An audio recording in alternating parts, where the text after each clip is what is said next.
Praise the lord. శుక్రవారము మే 3, 2024. ఈ రోజు దేవుని వాక్యము, ఆయన సన్నిధిని మీ హృదయములు కుమ్మరించుడి, దేవుడు మనకు ఆశ్రయము. కీర్తనలు 62వ అధ్యాయము 8వ వచనము. ఒక గృహము కొరకు పరితపించడం.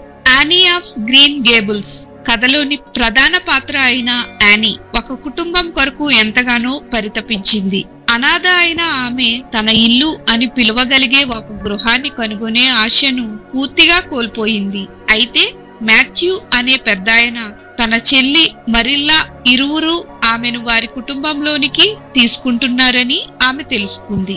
ఆయన వారి ఇంటికి తనను తీసుకువెళ్తుండగా యానీ ఉత్సాహంతో పదే పదే వాగుతుందని గ్రహించి మన్నించమని అడగగా, అంతవరకు మౌనంగా ఉన్న మాథ్యూ, నీకు మనసుకు వచ్చినంతగా మాట్లాడు, నాకేమీ అభ్యంతరం లేదు అని జవాబిచ్చాడు. ఇది ఆమె చెవులకు తేనె కంటే మధురంగా అనిపించింది. ఇది వరకు ఆమె ఎవరికీ అవసరం లేదని, తన మాటలు ఎవరూ వినడానికి ఇష్టపడరని భావించేది.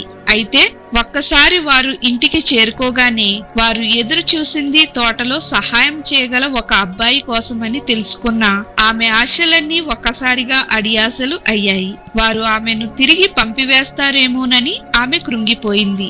అయితే వారు తమ కుటుంబంలో ఆమెను పాలివారిగా చేసుకున్నప్పుడు తనని ప్రేమించే సొంత ఇంటి కొరకు యానీ కన్న కలలు నిజమయ్యాయి. మన జీవితాలలో కూడా ఒంటరిగా లేదా మనం ఎవరికీ అవసరం లేదన్నట్లుగా భావించే సందర్భాలు తప్పక ఉంటాయి. అయితే ప్రభువైన యేసులో రక్షణ ద్వారా మనం దేవుని కుటుంబంలో చేర్చబడినప్పుడు ఆయన మన ఆశ్రయ దుర్గంగా ఉంటాడు.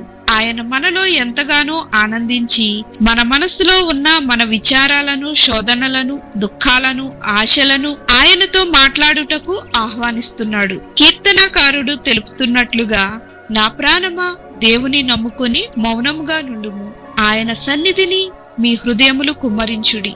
సందేహపడకండి, మీకు నచ్చినంత వరకు దేవునితో మాట్లాడండి. ఆయన మన హృదయాలలో ఉల్లసిస్తాడు. ఆయనలో మీ నివాసాన్ని కనుగొనగలరు. ఆయనతో మీరు ఏమి మాట్లాడాలి అనుకుంటున్నారు? ప్రార్థన.